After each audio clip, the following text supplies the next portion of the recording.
ചരിത്ര മുഹൂർത്തത്തിന് സാക്ഷ്യം വഹിച്ച ആഗോള സർവമത തീർത്ഥാടന കേന്ദ്രമായ കോതമംഗലം മാർത്തോമ ചെറിയ പള്ളി ശ്രേഷ്ഠ കാത്തോലിക്ക ആബൂൻമോർ ബസേലിയോസ് ജോസഫ് ബാവ ചെറിയ പള്ളിയിലെത്തി വിശുദ്ധ കുർബാനയർപ്പിച്ചു.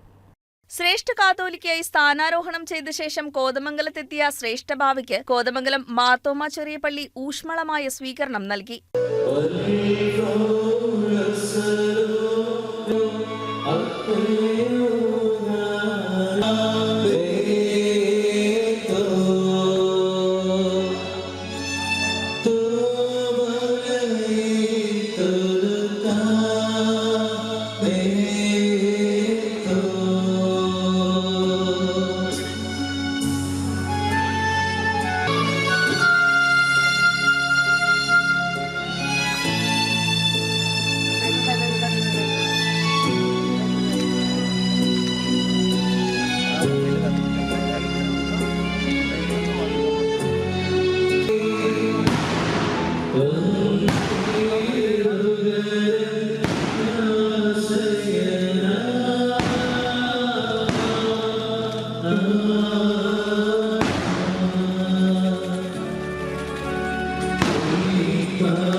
കൽക്കുരിശിന്റെ പടിഞ്ഞാറ് വശത്തുള്ള എൽദോമാർ ബസേലിയോസ് നഗറിൽ നിന്നും വികാരി ഫാദർ ജോസ് മാത്യു തച്ചേത്തുകുടി, ട്രസ്റ്റിമാരായ കെ ജോസഫ് കരിങ്കുറ്റിപ്പുറം, എബി ചേലാട്ട്, സഹവികാരിമാർ, മാനേജിംഗ് കമ്മിറ്റി, ഭക്തസംഘടന, കുടുംബ യൂണിറ്റ് പ്രവർത്തകർ തുടങ്ങിയവർ ബാവയെ വരവേറ്റു. പരിശുദ്ധ എൽദോമാർ ബസേലിയോസ് ബാവയുടെ കബറിങ്കൽ ധൂപാർപ്പണത്തിന് ശേഷം വിശുദ്ധ കുർബാനയർപ്പിച്ചു.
ആയിരക്കണക്കിന് വിശ്വാസികളാണ് വിശുദ്ധ കുർബാനയിൽ പങ്കെടുത്തത്. കാരുണ്യമർഹിക്കുന്നവർ കൂടി വരുന്ന കാലഘട്ടത്തിലാണ് നാം ജീവിക്കുന്നത്. അവരെ അന്വേഷിച്ച് കണ്ടെത്തി സഹായിക്കാൻ കഴിയണം. കാരുണ്യ പ്രവർത്തന മേഖലയിൽ മാർത്തോമ ചെറിയ പള്ളി വളരെയേറെ മുന്നിലാണെന്ന് മനസ്സിലാക്കുന്നു. ഈ മേഖലയിൽ നേതൃത്വം നൽകുന്ന ഭരണസമിതി അംഗങ്ങളും ഭക്തസംഘടനാ പ്രവർത്തകരും പ്രശംസ അർഹിക്കുന്നു. പരിശുദ്ധ സഭയിൽ ശാശ്വതമായ സമാധാനം കൈവരിക്കുന്നതിനുള്ള എല്ലാ പരിശ്രമവും തുടരുമെന്നും എല്ലാ ദൈവാലയങ്ങളോടും ദൈവജനങ്ങളോടും കൂടെ ഉണ്ടായിരിക്കുമെന്നും ശ്രേഷ്ഠ ബാവ പറഞ്ഞു. വിശുദ്ധ കുർബാനാനന്തരം നടത്തപ്പെട്ട അനുമോദന യോഗത്തിൽ Idukki M P advocate Dean Kuriakose, Kothamangalam MLA Antony John, Perumbavoor MLA Eldhose Kunnappilly, TU Kuruvila, നഗരസഭാ chairman KK Tomy, AG George എന്നിവർ ആശംസകൾ അർപ്പിച്ച് സംസാരിച്ചു. പള്ളിയിൽ നിന്നും സ്നേഹോപകാരമായി അംശവടിയും സ്ലീബായും സ്വർണമാലയും വികാരിമാരും ട്രസ്റ്റിമാരും ചേർന്ന് സമർപ്പിച്ചു.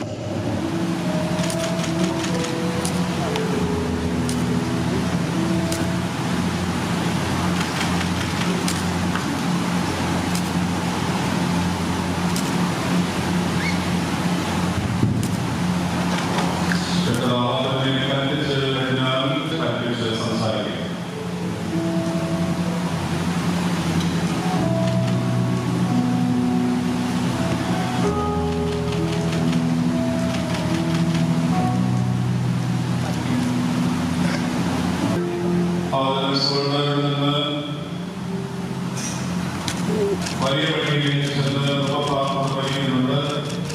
അവയെ സ്നേഹിക്കുന്ന വലിയ പള്ളി വരുത്തുക അതുപോലെ ഈ വ്യാഴാഴ്ച വലിയ പള്ളിയിൽ വെച്ചിട്ട്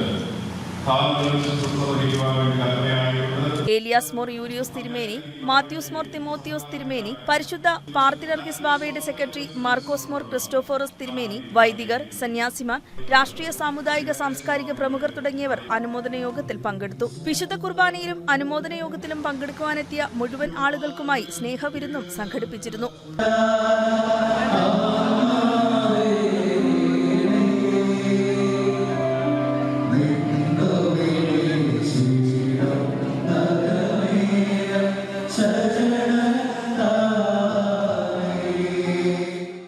ന്യൂസ് ഡെസ്ക് KCV ന്യൂസ്.